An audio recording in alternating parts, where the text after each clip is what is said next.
Olá, queridos, graça e paz de Cristo Jesus. Bom dia a todos. Espero que vocês tenham tido uma semana abençoada na presença do Senhor. E nós vamos hoje para mais uma classe de Apocalipse. Aula essa de hoje, né, que seria da semana passada, que infelizmente nós não pudemos ter. Mas foi por um bom motivo, né? Nós tivemos em nossa igreja batismo. E esse é um momento sempre muito especial, muito importante, né? Eu falo que é o momento mais importante dentro da igreja, é quando nós temos batismo. E assim tivemos, e foi muito bom, foi muito abençoado, foi um tempo muito especial para a nossa igreja, para a nossa comunidade, e eu louvo a Deus por essas experiências que o Senhor dá. E foi uma semana muito corrida, né? A semana que antecedeu, até mesmo o dia anterior, né, ao batismo foi no domingo, né, e no sábado, então foi muito corrido para deixar tudo pronto, preparado, né, e acabou que não houve esse tempo hábil para fazer a gravação da nossa classe. Eu até acabei avisando, então se de repente você está aí, curtiu o canal aqui e tem participado, semana passada não teve mesmo a nossa classe, e hoje então nós vamos dar continuidade ao nosso estudo. Nós falamos semana passada no capítulo 15 de Apocalipse, e hoje nós vamos entrar em Apocalipse 16. Mas antes da gente começar a fazer a leitura bíblica e começar a falar sobre o que está escrito no capítulo 16, eu quero orar com você. A gente tem esse tempo para estar orando e colocando isso diante do Senhor. Amém? Pai querido, muito obrigado, Senhor. Agradecemos pelo batismo na semana passada. E agradecemos por cada um que tem colocado no seu coração o desejo de participar dessas classes, de estudar, de aprender, de ser enriquecido com o conhecimento da Tua Palavra, Senhor, porque é isso que importa no final, que a gente entenda, que a gente compreenda que esse assunto tão importante, Senhor, que é o Apocalipse, não seja algo visto, Senhor, com medo, com receio, com temor, mas seja algo que o teu povo aprenda, entenda, discirna, Senhor, e aplique para a sua vida nesses dias que nós assim vivemos. Por isso, Pai, colocamos este tempo diante do Senhor e rogamos que o teu Espírito nos capacite em tudo a compreender e entender a tua palavra. Assim nós oramos e graças te damos nessa hora, em nome de Jesus. Amém, amém e amém. Amados, vamos lá. Semana retrasada, né, gente? Em Apocalipse 15, o que eu falei? Eu procurei trazer para vocês aquilo que talvez a gente pudesse entender que o capítulo 15 vai anunciar, né? Ainda é um capítulo prelúdio, né? Ele vai anunciando coisas que ainda vão acontecer, já mostrando que tudo está muito bem estabelecido pelo Senhor. Quando nós terminamos aqui o capítulo 15, a gente vê que fica muito claro que quando os 7 anjos, com as 7 taças da ira de Deus, eles saem do templo, né, do tabernáculo do Senhor, que o tabernáculo se enche com a glória de Deus e ninguém consegue entrar, mostrando realmente que, apontando realmente que quando chegar esse tempo das taças, né, dos juízos das taças, não haverá mais essa oportunidade aí de arrependimento, de salvação. Será um tempo de fato de juízo. As 7 taças, elas vão trazer sobre a terra esses juízos de Deus sobre essa humanidade, uma humanidade inclusive que ela está compactuada, né, já com a besta, compactuada pelo menos na sua grande maioria, né, ela vai estar compactuada com a besta, compactuada com aquilo que o falso profeta apontou, né, sobre a besta, sabendo que essas pessoas estarão adorando a própria serpente, a Satanás, indiretamente. Então é todo um momento muito complicado e terrível, né? Porque... Só tomar um cafezinho, gente. Porque esse é o momento em que basicamente vai estar muito, muito bem, nós vamos estar vendo, né, como eu já falei anteriormente, essa polarização, né, daqueles que vão aceitar a marca e daqueles que de fato vão não vão aceitar a marca, vão resistir a isso, tá? Então, o que dá a entender, o que mostra realmente é que será um tempo onde nós não veremos daí as pessoas já, de alguma forma, ainda podendo se arrepender. Na verdade, talvez nesse momento em que o juízo de Deus vai ser derramado através das taças sobre a terra, nos mostre que os corações já estarão endurecidos, né? As mentes cauterizadas, e nós vimos que os juízos de Deus são justos. Deus é justo em trazer o seu juízo sobre uma humanidade já ímpia e cauterizada, né? Firmada no seu engano. Aí nós entramos no capítulo 16, e o que nós vamos ler aqui? Diz assim: então ouvi, vinda do templo, uma grande voz que dizia aos 7 anjos, então é o Senhor falando, ide derramai sobre a terra as 7 taças da ira de Deus. Então aqui há um aviso, os anjos recebem a ordem de saírem para derramar as suas taças. Aí o versículo 2 diz assim: saiu, pois, o primeiro anjo e derramou a sua taça pela terra, e os homens portadores da marca da besta. Isso é muito importante, tá?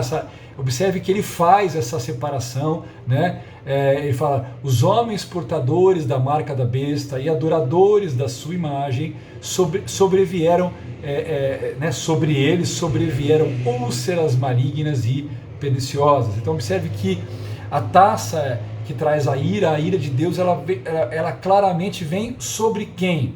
Sobre os homens portadores da marca, aquilo que nós estudamos no capítulo 13, tá? Adoradores da sua imagem. Nós vimos ali aquela ideia do poste-ídolo que o falso profeta estabelece que as pessoas façam, né, esse poste-ídolo e adorem. Então diz que sobre eles veio o quê? Sobre eles vieram úlceras malignas e perniciosas. Então a taça traz o quê? A taça traz um castigo, né? Traz uma punição para os adoradores da besta que estão na terra, né? Então vão vir úlceras. É interessante que isso é muito parecido, gente, lá em Êxodo 9, quando nós temos aquele momento em que Moisés está ali indo até a presença de Faraó e confrontando o Faraó para que deixe o povo hebreu sair da terra, né? E ali você tem a sexta praga, e a sexta praga é onde o povo egípcio, né?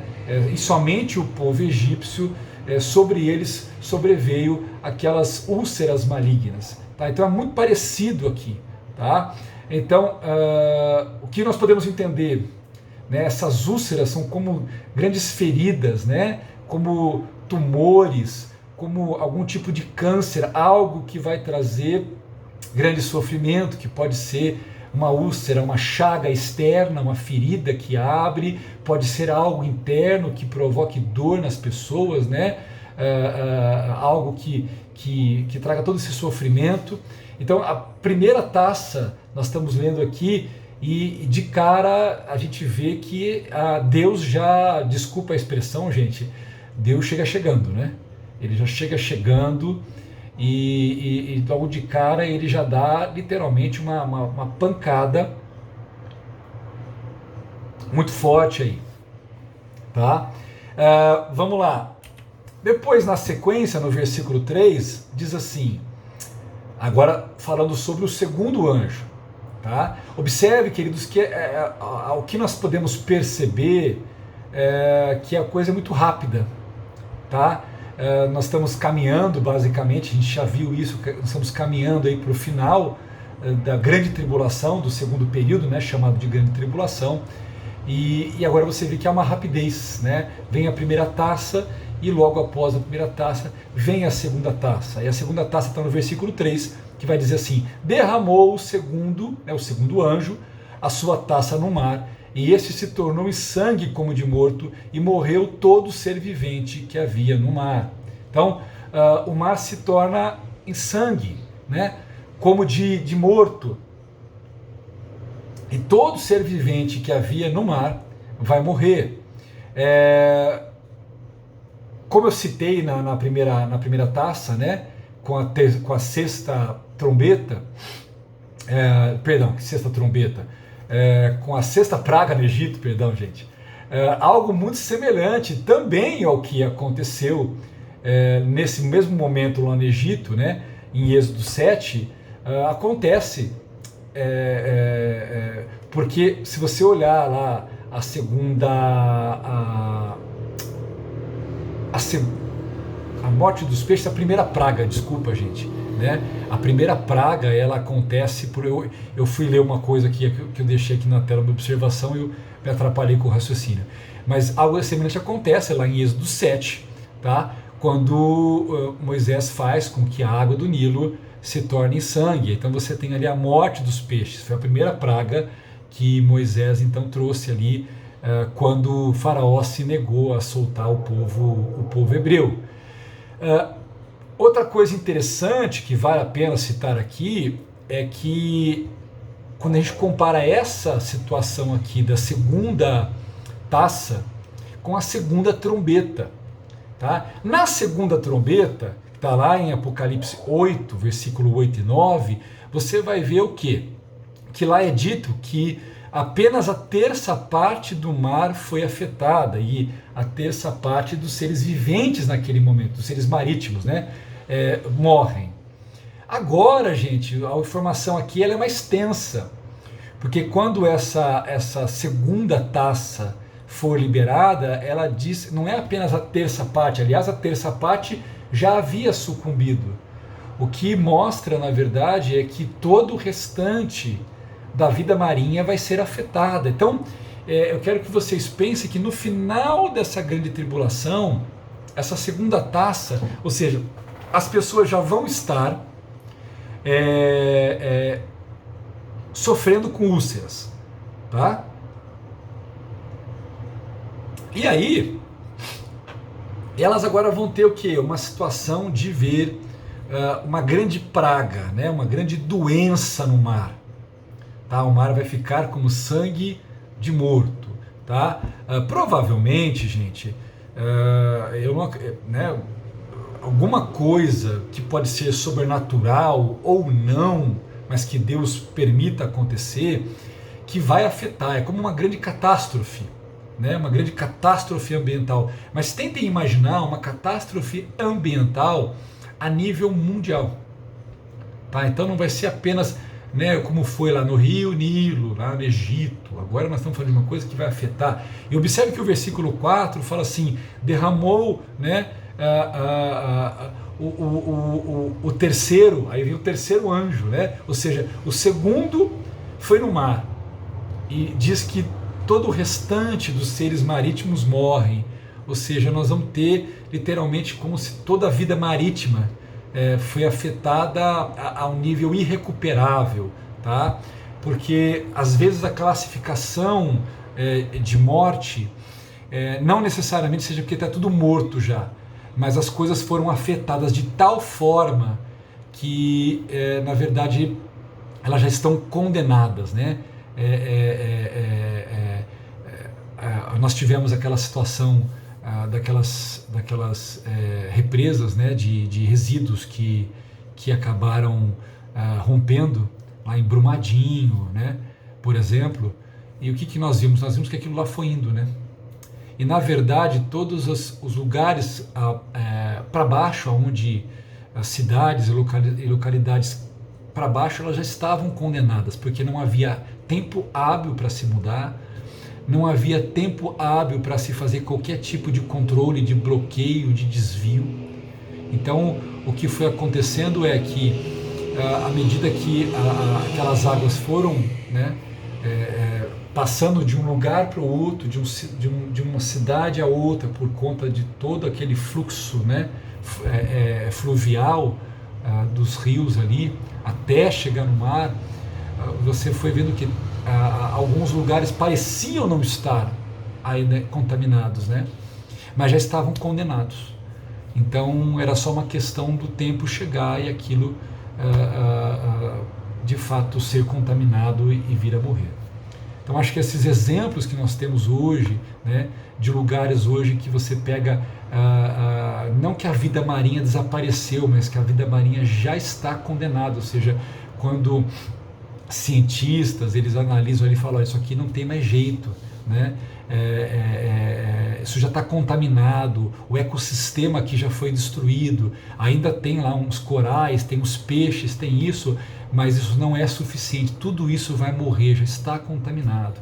Então eu acho que nós temos hoje alguns exemplos na natureza que nos ajudam, nos mostram de fato, nos ajudam talvez até a interpretar isso, né? Talvez não seja tudo ao mesmo tempo, na verdade talvez você vai vendo cada vez mais essa dimensão da taça, ela vai se manifestando e de repente você começa a ver que essa mortandade, ela vai alcançando todos os lugares. Tente imaginar, né? Tente imaginar no que aconteceu lá em Brumadinho, gente, as cidades que estavam para baixo, né? Na sequência da onde o rio escorria.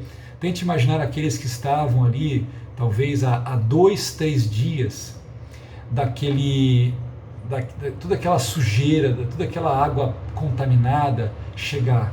Tente imaginar essas pessoas sabendo, olhando para onde elas estão, algumas que são pescadoras, as pessoas olhando aquilo e sabendo que tudo aquilo já está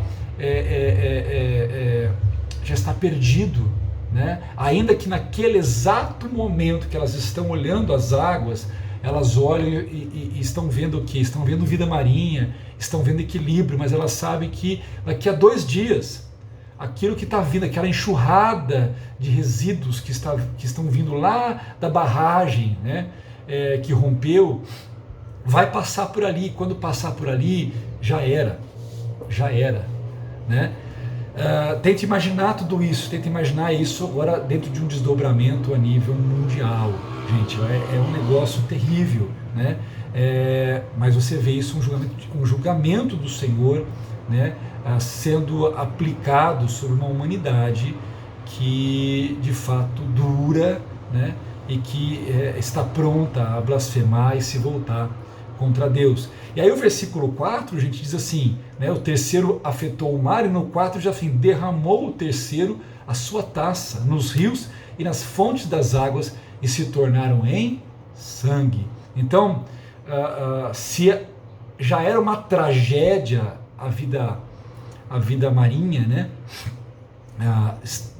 estar comprometida porque os próprios oceanos estarão comprometidos, a informação que nós temos agora no versículo 4 é que também os rios e as fontes de água, então agora vão se tornar sangue. Então nós estamos falando apenas não da morte de toda a vida marinha, mas agora nós estamos falando que todo um processo, esse juízo vai trazer toda uma situação que vai deixar a água dos poços, dos rios, né, das fontes, essa água também ela vai se tornar em sangue, ou seja, ela vai se tornar contaminada, imprópria para consumo. Então automaticamente até mesmo as criaturas que estão nessa água, elas vão morrer, e aqueles que dependem dessa água, se beberem dela, também vão morrer. Então aí não entra só a questão da morte dos seres humanos que não poderão beber a água, ou se vierem beber a água, mas também nós estamos falando da fauna, da flora, porque a gente sabe, né, em tantos lugares aí onde as reservas fluviais, né, foram contaminadas, às vezes com resíduos tóxicos, com lixo, e aquele leito, né, foi contaminado, e aquela água que era uma água limpa, pura, se tornou uma água contaminada imprópria, uma água que se as pessoas beberem, né, as pessoas podem morrer. Então tentem imaginar, queridos, que nós estamos falando de toda uma contaminação que vai levar o quê? Vai levar as pessoas que beberem aquilo a ficarem, serem envenenadas, ficarem doentes, ficarem contaminadas, virem a morrer, animais também, a própria terra, né? Porque quando as plantas, né? As árvores, as plantas, toda a vegetação, ela tira os nutrientes que estão na terra, e agora a própria água, né? Que leva os nutrientes na terra, a água está contaminada, ou seja, tudo. Observe como essa contaminação ela vai afetar. E observe que aí você pergunta assim, pastor, mas na primeira taça ele falou que as chagas foram contra os que tinham a marca. Mas a segunda não falou nada, a terceira não falou nada, verdade. E aí há um certo mistério aí. Aí é uma coisa que ela é discutida, tá? Por quê? Quando a gente vai lá para Êxodo, capítulo 7, capítulo 8, a gente vê, por exemplo, que haviam coisas que aconteceram ali nos egípcios, mas não aconteceram onde estava, na terra de Gósen, não aconteceram onde ficava o povo hebreu. Então você vai ver que, por exemplo, havia luz na terra de Gósen, luminosidade, mas não havia luminosidade na terra dos egípcios. Você vai ver que algumas pragas, elas especificamente atacaram somente os egípcios e não os hebreus. Tá? O que a gente pode pensar? Tá? Não há informação aqui dizendo algo. Tirando a primeira taça, que fala claramente que as chagas são para aqueles que aceitaram a marca da besta, e aqueles que adoraram, idolatraram a imagem. Tirando isso, a segunda e terceira taça, pode ser que o povo de Deus que esteja na terra, pode ser que sofra, pode ser. Mas tudo dá a entender aqui que isso seja muito sobre os moradores da terra, tá? Para aqueles que adoraram a besta.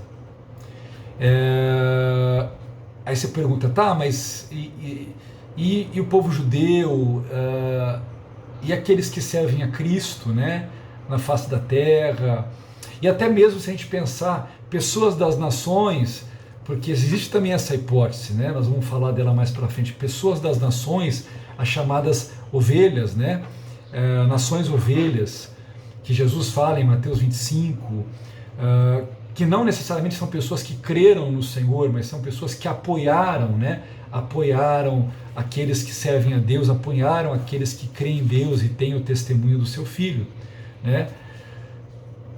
Pode ser que essas pessoas também venham a ser afetadas com as taças? Podem ser. Mas as taças, elas têm um caráter muito específico sobre a humanidade perversa, né? Então, daí sobram duas hipóteses que eu penso. A primeira seja que, de alguma forma, onde estiverem os filhos de Deus, né, eles vão ser socorridos de forma sobrenatural. Assim como a gente vai lá no capítulo 12, quando diz dos ataques, né, de Satanás contra a mulher, e de forma sobrenatural ela é guardada. E eu creio de fato que, por exemplo, o povo de Israel nesse período vai ser, não o povo todo, mas o remanescente do Senhor vai ser guardado. Eu creio também que em vários lugares da terra você vai ter pessoas que vão estar sendo guardadas, supridas por Deus, mesmo diante dessa situação. Tá? Essa é uma posição.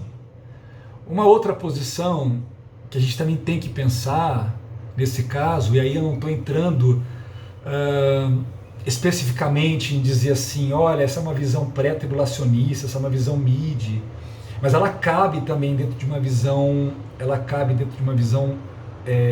pós, tá? Porque dentro de uma visão pré-tribulacionista, de fato a Igreja de Cristo não está mais aqui. Mid também não estaria. Pós estaria, mas aí dentro do pós, o que eu vejo aqui? Só para me posicionar aqui, mais para frente nós vamos ver aqui que há esse momento em que... Mais para frente não, gente. Deixa eu só me achar aqui, tá? Capítulo 14, perdão. No capítulo 14, vocês vão lembrar que existe aquelas duas colheitas, né? Que existe a colheita que Jesus faz dos seus, e depois o anjo que sai para fazer a colheita, que inclusive ele fala aqui que é das uvas da vinha da terra que ele lançou no lagar da ira de Deus. Então, como é que eu posso, de alguma forma, também interpretar, né, pensando o seguinte: dentro de uma visão pós-tribulacionista, E, gente, eu fiquei hoje muito com vento nos olhos, então meus olhos estão um pouco vermelhos. Eu preciso até passar aqui o meu... Cadê o meu... Eu preciso até passar daqui a pouco o meu colírio aqui, gente. Mas eu estou com o olho um pouquinho vermelho, então vocês desculpem estar um pouquinho irritado. E vamos lá, e essa luzinha aqui, ela também não ajuda muito. Mas vamos lá. O que a gente pode perceber? Pegando o Apocalipse 14, eu posso entender o que também, dentro de uma visão pós-tribulacionista, que como nós estamos já no final da grande tribulação, que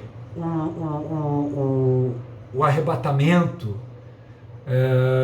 esse arrebatamento que seria de fato essa colheita do capítulo 14, que depois vocês vão ver comigo, eu não sei se daqui a 2 semanas, vocês vão ver comigo já no capítulo 18, quando fala que é chegada as bodas do Cordeiro. A gente sabe que o capítulo 17, o capítulo 18, eles estão ligados, eles são um detalhamento do que nós vamos ver aqui nas taças, tá? Que tem a ver com a grande Babilônia e a volta de Cristo. Então, pegando o capítulo 14, o que a gente pode talvez também montar? De que nesse momento em que as taças estão agora caindo na terra, já houve o arrebatamento. Como Paulo assim diz, você já teve o quê? Os que estavam mortos ressuscitaram, os que estavam vivos naquele momento, então nós vamos ter aí as pessoas que ainda não haviam morrido por essa perseguição, essas pessoas seriam então, estou falando agora no caso do povo de Deus, tá? Essas pessoas então encontrariam com o Senhor nos ares, haveria então a bodas do Cordeiro, e lá no capítulo 19 nós vamos ver que Jesus então ele volta com o seu povo, tá? Ele volta com uma multidão junto com ele. Então vamos pensar que talvez, né, sem ficar preso aí a essas visões pré, mid, pós, mas entender que talvez, né, até porque quando se Jesus volta, o povo já está com ele, né? Então esse povo tem que encontrar com ele antes. Então pode ser que no momento em que as taças estão caindo, aquela colheita, né, que Jesus faz no capítulo 14, ela já aconteceu, tá? Então a partir daí agora basicamente você tem esse derramar sobre a terra, tá? Que seria um derramar sobre as nações ímpias, tá? Lembrando, ou melhor, as nações bodes, lembrando que Jesus, lá em Mateus 25, ele vai falar das nações ovelhas. Então pode ser que nesse processo todo, ainda com tudo isso acontecendo, tá, você tem em alguns lugares pessoas, tá, aí não seriam crentes em Jesus, mas seriam pessoas de fato que não estariam alinhadas à nova ordem. Por exemplo, gente, só para vocês terem uma ideia, nós temos nos dias de hoje, mesmo com toda essa pressão que está acontecendo, essa unificação de pensamento, né, maligna, nós temos muitas pessoas que basicamente nem acreditam em Deus, mas elas têm um norte, uma postura, um entendimento, e elas conseguem discernir e falar: isso aí está errado, isso aí é complicado. Então, segundo Mateus 25, as nações ovelhas, e observe que as nações ovelhas, Jesus trata na questão das nações ovelhas à sua direita, as bodes à esquerda, já no período final. Então, nós teríamos aí basicamente 3 tipos de pessoas, tá? Nós teríamos aqueles que têm a marca da besta, nós teríamos os filhos de Deus, aqueles que creem, tá? Que estariam entre, também poderiam ser judeus remanescentes, e poderia ser gentios, então, que confessam o nome do Senhor e estariam ainda vivos, apesar de toda a perseguição e martírio, ainda estariam vivos. E o terceiro seria de fato as nações ovelhas, tá? E quando fala nações, a gente está falando de um monte de gente, tá? Mas de você ter pessoas que representam línguas, tribos, povos e nações, mas são pessoas que de fato não estão alinhadas com aquilo que o anticristo está fazendo, e elas pensam, raciocinam e olham e não concordam, e também estão de alguma forma, né, posicionadas contra o sistema, e ajudam né, ajudam ali no caso aos cristãos, tá? Então essa também é uma ideia que precisa ser considerada, ok? Até porque quando o milênio começa, né, as nações elas vão existir nações na Terra, nações essas que vão fazer parte dessa reconstrução da Terra. Isso não faz sentido falar que a igreja vai ficar na Terra e vai repovoar a Terra, porque Jesus disse, né, que o nosso estado eterno, após essa vida aqui, não seria mais para voltar e viver a mesma vida aqui. O nosso estado confirmados, né, na eternidade, como santificados e justificados pelo Senhor, o nosso estado seria, na verdade, um estado onde nós não, como os anjos, né, não casamos e não nos damos em casamento. Então não faria mais sentido, né, a igreja vir para a Terra e de repente todo mundo começar a viver como vivia antes, tá? Na verdade não faz sentido. Então nós temos que ter aqui judeus na Terra, a Bíblia não fala que serão só os judeus na Terra, tá? Então nós teremos nações que estarão aqui, nações que precisam aprender do Senhor, até porque ao final do milênio, vocês vão ver isso, nós vamos ter uma segunda grande batalha. A primeira que nós vamos ver aqui, que é do Armagedon, mas nós vamos ter uma segunda grande batalha, que é a batalha de Gog e Magog. Tá? E a batalha de Gog e Magog é a batalha de nações que vão estar novamente aliançadas com Satanás e vão tentar vir contra o Senhor e contra a sua santa cidade. Ok? Só para a gente compor esses pontos aqui. Tá? Então vamos aqui então em frente, ok? Bom, capítulo 16, versículos 5 e 6 vai dizer assim para a gente: então ouvi o anjo das águas dizendo, tu és justo, tu que és e que eras o santo, pois julgaste estas coisas, porquanto derramaram sangue dos santos e de profetas, também sangue lhes tem dado a beber, são dignos disso. Então observe que após a segunda e a terceira taça, que é a questão do sangue no mar, né, as águas virarem sangue no mar e as águas virarem sangue dos rios e das fontes de água potável, você vê essa explicação, por que viraram sangue? Né? Viraram sangue por quê? Porque o Senhor é justo, né? E o Senhor julgou todas as coisas, e já que os moradores da terra, seja no sentido da impiedade, né, do homem, eles derramaram o sangue dos santos e dos profetas, o Senhor então deu sangue para que eles bebessem. Então vocês gostam de sangue, então eu vou dar sangue para vocês beberem, ok? Então o anjo que derrama a taça nos rios e nas fontes das águas, ele faz essa proclamação sobre a justiça de Deus, e ele vai então adorar o Senhor.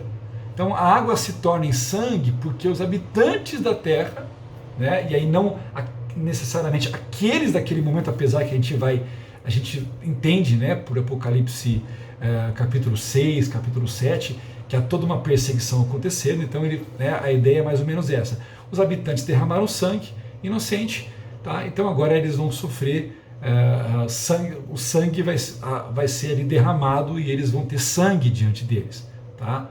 Então observe que a gente pode fazer uma referência muito clara, uma ligação entre esses castigos que estão acontecendo agora e aquela pergunta que a gente viu lá no quinto selo, né, quando as testemunhas estão debaixo, aquelas que vieram da tribulação, do martírio da tribulação, eles perguntam: até quando, tá, em Apocalipse 6,10 isso, até quando, ó soberano Senhor, santo e verdadeiro, não julgas e nem vingas o nosso sangue dos que habitam sobre a terra? Então foi feita essa pergunta: Senhor, quando o Senhor vai julgar, né, toda essa maldade, o sangue que é derramado, né, o nosso sangue derramado? E agora nós vamos olhar aqui o versículo 7, gente, e o versículo 7 fala assim: ouvi do altar uma voz que dizia: certamente, ó Senhor Deus Todo-Poderoso, verdadeiro e justo são os teus juízos. Tá? Então, pensando lá na questão do quinto selo, né, que eu falei, né, do capítulo 6, versículo 9 até o versículo 11, as almas que estavam debaixo do altar, elas pediram por justiça. E Deus respondia que elas esperassem um pouco, né? Agora o Senhor deu sangue para os opressores que beberam, né? Então é como se o Senhor estivesse ali mostrando a justiça do Senhor, que às vezes aos nossos olhos parece demorar, parece tardar, né? Mas ela vem na hora certa, no momento certo. Então quando o Senhor falou espera, é porque tinha um caminho, mas o Senhor não esqueceu da justiça dele sobre o sangue dos seus que foram derramados na face da terra. Então no momento certo a coisa vem. Pedro vai dizer, em 2 Pedro, lá no capítulo 3, entre o versículo 7 e o versículo 10, Pedro vai dizer que qualquer demora de Deus na aplicação da sua justiça, né, ela deve ser vista como uma demonstração de misericórdia e de longanimidade de Deus. Tá? Mas uma hora o juízo de Deus vem, uma hora a justiça de Deus ela vem, ok? E aí nós vamos para o versículo 8 e 9, e fala assim: o quarto anjo derramou a sua taça sobre o sol, e foi-lhe dado queimar os homens com fogo. Com efeito, os homens se queimaram com intenso calor, e blasfemaram o nome de Deus, que tem autoridade sobre esses flagelos, e nem se arrependeram para lhe darem glória. Então observe que nós tínhamos falado algumas aulas atrás sobre o Evangelho Eterno, né? Onde o anjo passa trazendo o Evangelho Eterno para que as pessoas, na verdade, entendessem, né, que existe um Deus, existe um Criador, tudo é fruto e resultado deste Criador. A própria existência, o próprio fôlego de vida que nós temos é resultado da permissão de um Criador. Mas você observa que isso não entrou no coração das pessoas. De fato, esse Evangelho que mostrava a loucura de negar a própria existência de um Criador, ele é confirmado que dizendo que as pessoas que elas blasfemavam o nome de Deus, elas não se arrependeram, tá? Então nós vamos ver o quê? Que nos 4 primeiros flagelos, né, como nas 4 primeiras trombetas, as forças da natureza, Deus usa as forças da natureza como instrumentos, né, para castigar os homens perversos, tá? Que é interessante quando a gente compara ali as trombetas com as taças, é que nas trombetas você viu que o sol ele foi negado à luz do sol, tá? Então tenta imaginar que, se a gente for pensar, né, na importância da luz, né, a luz possibilita a vida, e a gente viu isso nas trombetas, né, que estava sem essa luz. Agora o castigo é diferente, ele vem por meio do calor excessivo, desse sol que queima, né? Alguns até vão dizer assim: pastor, eu acho então que a quarta taça já foi lançada, porque esses dias estão tão quentes, o sol está tão quente que a gente está achando já que as taças já foram lançadas, tá? A quarta taça, né, da luz do sol, ela já foi solta com antecedência. Não foi, gente. Então tentem imaginar que temos tido dias tão quentes, né?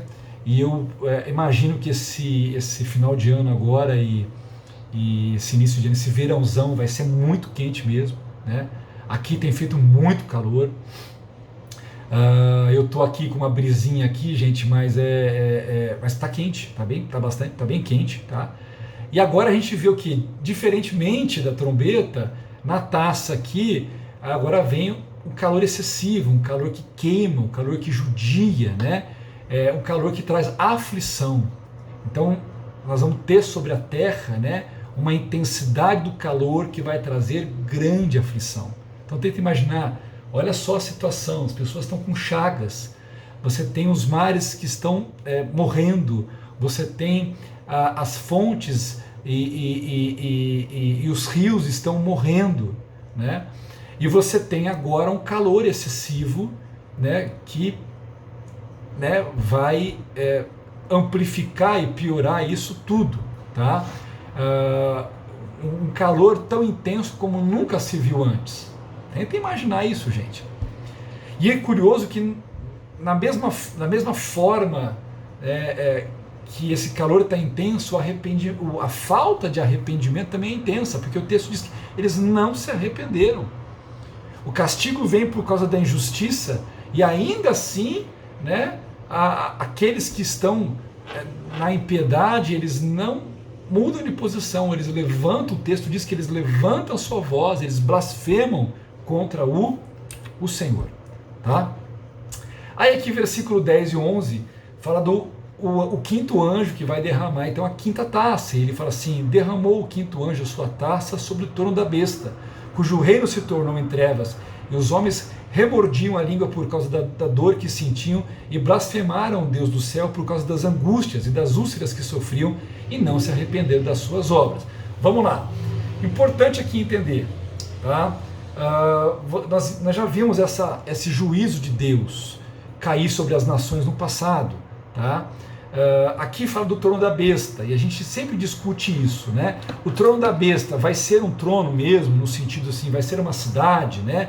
Já se falou muito sobre isso, interpretações que falam que Roma é o trono da besta, outras falam que a ONU é o trono da besta, alguns vão citar, né, que a cidade da Babilônia vai ser reconstruída, porque se a gente pegar depois o capítulo 17 e o capítulo 18, né, você vai ver o que? Muito sobre essa profecia sobre a queda de Babilônia. E nós já falamos aí anteriormente, quando nós lemos aqui, por exemplo, o próprio capítulo 14, a gente vai ver que fala essa coisa, né, de caiu a grande Babilônia, ai, né, dessa cidade, né, que ela envenenava, que ela desviava, que ela fazia tantas coisas erradas. A gente viu essas leituras ali. E a gente já discutiu sobre isso, sobre será que o senhor está falando de uma cidade, né? Por exemplo, algumas pessoas, já ouvi pessoas falar assim: ah, pastor, na verdade essa cidade, né, da Babilônia, ela pode ser, alguns já falaram assim, né, ao longo dos anos, Estados Unidos é Nova York, é Londres, é Paris. Sempre tem umas discussões nesse sentido, tá? Eu tenho procurado trabalhar uma ideia assim, não faz muito sentido a ideia de uma cidade, né? Porque a gente está vendo que é toda uma situação onde a gente vê que a besta, né, o anticristo, ele tem o que? Ela tem cabeças e tem chifres, né, que representam reinos, nações, pessoas com autoridade. Então não faria muito sentido a gente ficar preso a uma cidade, né? Falar, aquela cidade é onde está o trono da besta. Na verdade, a ideia de cidade aqui, a ideia de reino aqui, é a ideia de sistema, porque quando Jesus fala sobre o reino de Deus, ele fala que o reino de Deus está, por exemplo, dentro de nós. Ele não está falando de um lugar físico, ele está falando que o reino de Deus dentro de nós tem a ver o quê? Com um sistema de pensamento, de vida que é voltado para Deus. Quando a gente fala reino de Deus, a gente está falando de um sistema, de uma forma de pensamento, de verdade, de posicionamento, de forma de vida. Então, se a gente parar para pensar aqui sobre esse reino da besta, isso para mim fortalece muito essa ideia de que esse reino da besta, na verdade, seja exatamente esse sistema de pensamento, né? Que uma hora ele chama de Babilônia, uma hora ele chama de trono da besta, tá? Para dizer o que é todo um sistema que leva as pessoas a não só se afastarem de Deus, ou negarem a Deus, mas também de se colocarem em posição de confronto a Deus, ok? E observe outra coisa interessante aqui, que esse reino é tomado o quê? De escuridão, tá?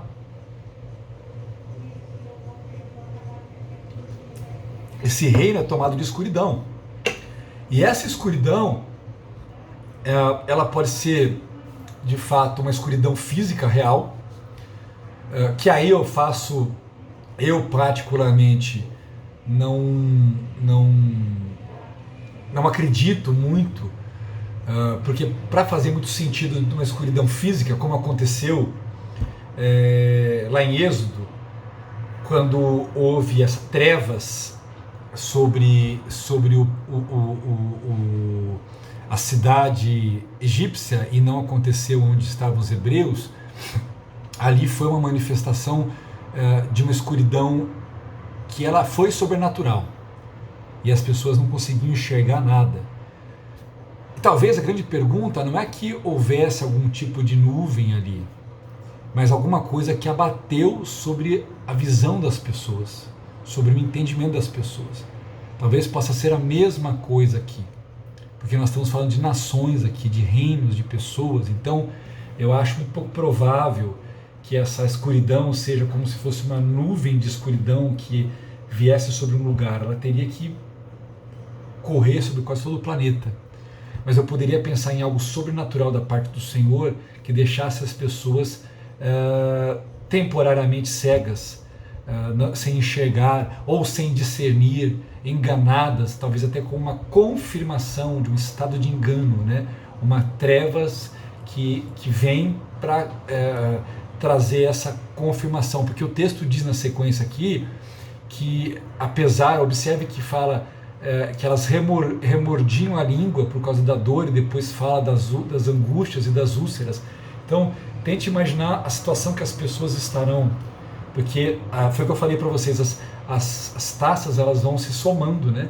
Então observe que nós estamos aqui na quinta taça e nós estamos vendo pessoas que estão se remoendo de dor por causa das úlceras, que tem a ver o quê? Com a primeira taça.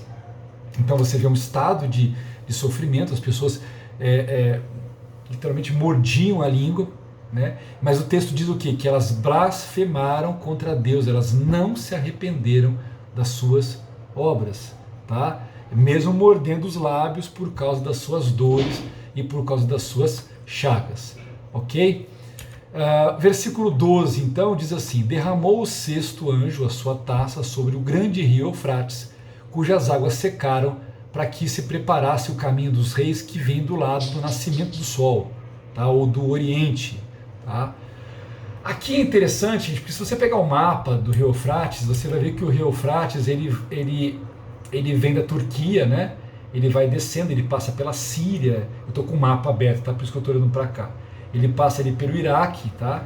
E ele vai literalmente quase que desabar ali Iraque, Irã, aquela região do Kuwait, tá? Ele desemboca lá, ele cai no mar ali, tá? Agora, para a gente pensar aqui, se a gente tirar aqui esse rio secar, o que vai acontecer aqui? O que nós vamos ter aqui essa questão? Nós vamos ter basicamente toda uma área, né, que era até então dividida, uma área que vai estar totalmente interligada. Isso tudo vai servir como um grande campo, né, de avanço, de concentração. Por quê? Porque a gente viu, né, que todo o intento do dragão, né, da besta e consequentemente do falso profeta é a destruição, é se opor a tudo que se chama Deus ou é objeto de culto, tá? Obviamente não só aqueles que estão espalhados da face da terra, mas principalmente, né, o povo judeu que vai estar, né, fugido, escondido ali, provavelmente naquela região do sul ali de Israel, próxima à Jordânia. Nós já falamos um pouco sobre isso, tá? Onde nós temos ali aquelas cavernas, aqueles lugares ali no deserto, eles estariam para lá. E se você pegar o mapa e você olhar, há toda uma região muito grande de avanço para desembocar ali aonde seria o Vale do Armagedon. Quando a gente vai para o texto aqui, para a gente, né, entender isso aqui, esse secamento do rio Eufrates, ele abre o caminho, apesar que hoje nós temos aviões, drones, né, e alguns ataques poderiam ser todos coordenados à distância. O que nos leva a entender que alguma coisa vai estar acontecendo, de que essas nações vão se mobilizar por terra também, tá?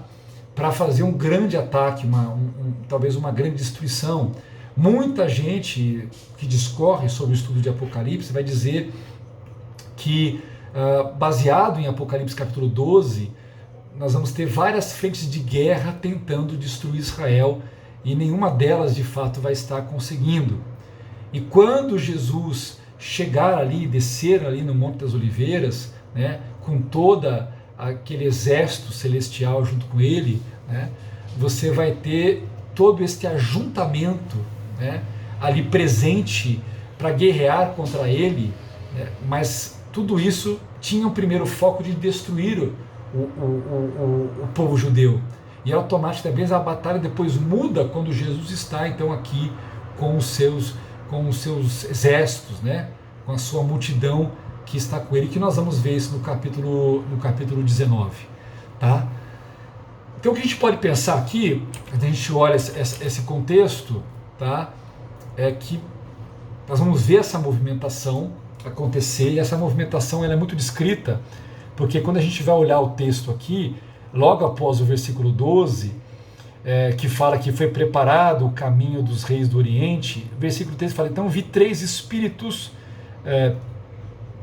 imundos semelhantes a rãs, que saíram da boca da besta e da boca do falso profeta. Eles são espíritos de demônios, operadores de sinais, e se dirigem aos reis do mundo inteiro com o fim de ajuntá-los para a peleja do grande dia do Deus Todo-Poderoso. Só para vocês entenderem por que a imagem da rã.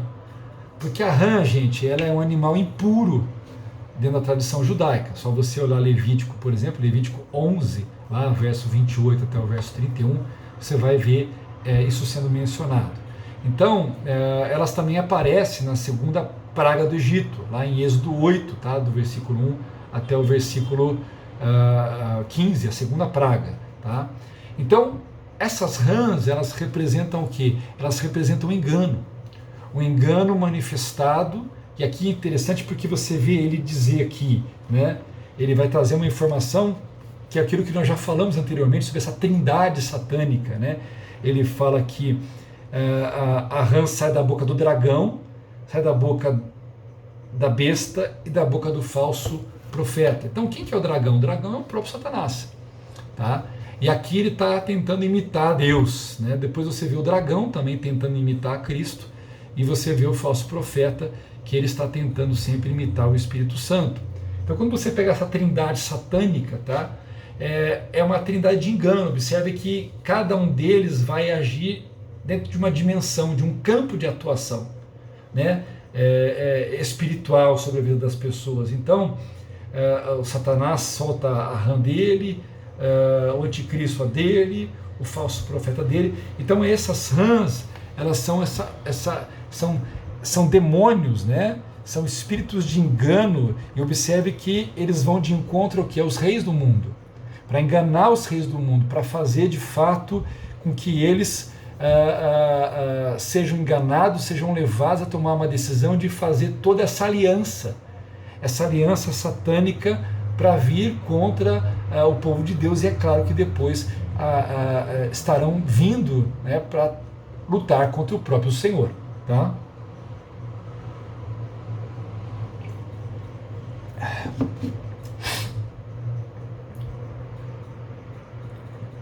Dando sequência aqui, aí é claro que essa peleja, gente, ela vai ter um aspecto tanto físico, tá? Porque os exércitos estarão ali, vão se reunir no Vale do Armagedon. Vai ter também um aspecto espiritual, claro, é óbvio, né? Que vai estar acontecendo por trás. E deixa eu só ver um aqui. Parará, já falei isso. Aí Jesus fala uma coisa assim interessante, né? Eis que venho como ladrão, bem-aventurado aquele que vigia e guarda as suas vestes, para que não ande nu e não veja a sua vergonha. Então congregarei os reis no lugar em que hebraico se chama Armagedon. Então observe que ele fala o quê? Que esses espíritos vão sair, que eles vão enganar esses reis, tá? Que eles vão fazer com que esses reis se juntem aí ao anticristo para esse processo, né? Para vir lutar contra o povo de Deus, tá? E o texto diz, é claro, o próprio se congregaram no lugar que se chama Armagedon, tá? Que é o Vale do Armagedon, que é uma região, se eu não estou enganado, ela fica mais ao norte de Jerusalém, tá? Então ela serviria como uma grande porta de acesso, de condução aí para que esses exércitos viessem estar chegando para vir contra o povo de Israel, tá? Para destruição de fato, né? A ideia é assim, agora nós precisamos destruir, acabar com todo esse povo de uma vez, mas aí vão encontrar com Jesus e a batalha vai acabar sendo de fato com Jesus, ok? Isso, ajuntá-los, né, para essa peleja que vai acontecer, essa peleja que está sendo dita aqui, porque o cesto ele derrama a taça, então seca o rio Eufrates, e começa esse processo de ajuntamento, porque essa batalha do Vale do Armagedon, ela vai acontecer só no capítulo 19, ok? Que mais aqui, gente? Deixa eu ver só para não perder aqui. Aí o versículo 15, né? Eis que venho como ladrão. Então esse aviso de Jesus é para que a igreja estivesse firme, estivesse de pé, estivesse sendo fiel, né? Aquele que vigia, guarda as suas vestes, que não anda nu, né? E que não se veja a sua vergonha. Então o Senhor está falando justamente o que? Esse contexto de se preservar em santidade, de se preservar diante mesmo diante de toda a perseguição, manter-se, né? É um alerta e uma exortação aos fiéis para que ele se mantenham fiéis. E a vida do ladrão também, ela representa o julgamento repentino, né? Porque, como eu disse, as taças vão vir muito rápidas, né? E elas vão trazer julgamentos muito rápidos sobre o povo, né? E o versículo 16 fala então que eles vão se ajuntar, ok? E ao mesmo tempo que o Senhor fala, olha, né? Se preparem, né? Guardem as suas vestes, mantenham a sua pureza, né? A nudez aqui é sempre vista como a nudez para mostrar a vergonha. Então, assim, se nós não estamos vestindo vestes santas do Senhor, nós estamos nu é toda vestimenta que não seja santidade, que produz vergonha, né? E, trazendo isso de uma forma muito simples, é quando você pega as pessoas, né, que envergonham o Evangelho. Então, na verdade, por que elas envergonham o Evangelho? Porque elas estão nus, elas não estão vestidas com santidade, com pureza, com as vestes do Senhor na vida delas, tá? E aí quando eu falo aqui que eles vão se ajuntar no lugar em hebraico que se chama Armagedon, indicando o quê? Né? Aquilo que nós vamos ver no capítulo 19, que é o resultado dessa guerra. E aí, queridos, do verso 18 até o verso 21, para a gente fechar, diz assim, e houve vozes e trovões e relâmpagos. A gente viu isso nos tronos, né? No trono do Senhor, para mostrar realmente que é o tempo de juízo. E houve um grande terremoto, como nunca houve desde que há homens sobre a terra. Então observe, desde o início, um terremoto, já existiram, sei lá, milhões de terremotos, não sei, milhares de terremotos. Mas observe que hoje em dia, quando as pessoas estudam os terremotos, elas falam que todos esses terremotos que a Terra tem, um dia vai haver um grande terremoto, que é como se a Terra virasse, né, manteiga, ela derretesse. E aqui a gente está vendo que vai de fato ter esse grande terremoto. Ele fala, a grande cidade fendeu-se em 3 partes, né, e a cidade das nações caíram. Então essa grande cidade pode representar aqui Jerusalém, tá? E a cidade das nações caíram pode representar aí todas essas cidades, esses países que vão estar aí debaixo dessa grande confederação de países que vão vir contra Israel. Aí depois ele fala que da grande Babilônia, então aí do sistema, né? Do sistema que faz com que o homem ele viva em oposição a Deus. E ele fala que o Senhor se lembrou para dar o cálice da sua indignação, da sua ira.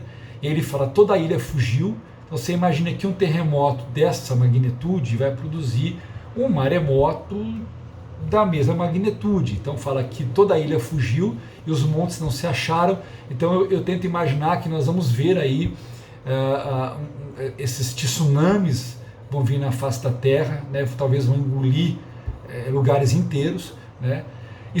E ainda assim, gente, para fechar aqui, sobre os homens caiu do céu uma grande saraiva, pedras do peso de um talento, e os homens blasfemaram de Deus por causa da grande saraiva, porque a sua praga era muito grande. Então observe que mesmo com tudo isso, mesmo com essa chuva de pedras, né, alguns chamam de chuva de meteoros caindo na terra, ainda assim os homens serão impenitentes. E a gente sabe que depois disso vai vir de fato a batalha, chega o tempo da batalha do Armagedon, e aí então Jesus vem para vencer e mudar todas as coisas. Mas você vê aqui então que nesse momento final aqui nós vamos ter aí na sétima taça essa grande terremoto e essa saraiva que vai acontecer sobre os homens aqui. Então mais uma vez o planeta, a última taça, ela traz aí um juízo que vai afetar de forma geral aí